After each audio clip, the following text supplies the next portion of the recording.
waa kuma goodka kubadda cagta. Maradona kubadda raaliye ayay u ahayd uu ka samaysto wax walba uu rabo. Mucjisada Ronaldo ayaa fajac gelisay cid walba oo daawatay. Alaalima Ronaldo wuxuu ahaa makhluuq kale. Maskaxda Messi ayaa u shaqaysa si aysan ciyaartoyda kale maskaxdooda u shaqayn. Maradona wuxuu ahaa duufaan aan la celin karin maadaama uu isku darsaday awood, xawaare, xirfad gambis iyo farsamo ay shacabku kuraasta uga kacaan.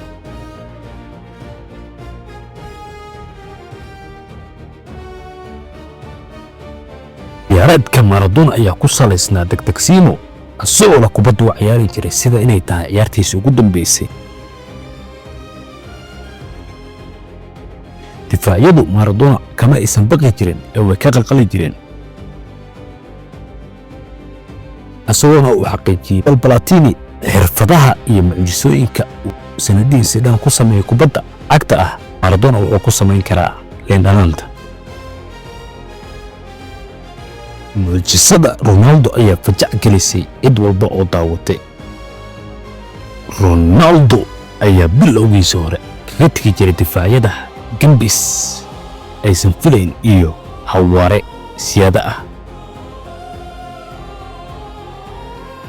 ka ah ee Manchester City.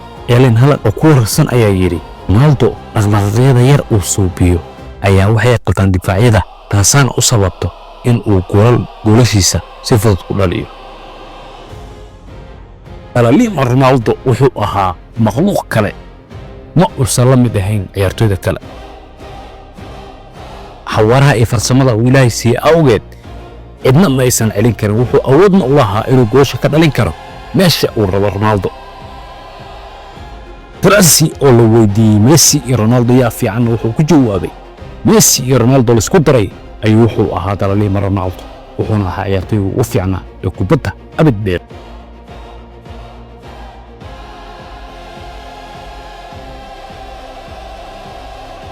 gambiska Messi ayaa ah gambis ku salaysan xawaare oo qalqalina difaac walba oo ku yimaado sababtoo ah waxaad moodaaba in kubadda ay lugtiisa ku koolaysan tahay. maskaxda Messi ayaa u shaqaysa si aysan ciyaartoyda kale maskaxdooda u shaqayn.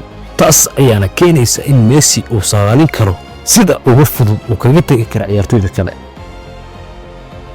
Pele oo arrinkaas qiray una yiri Messi waa ciyaartoyga ugu dhammaystiran ee kubadda abid dheela.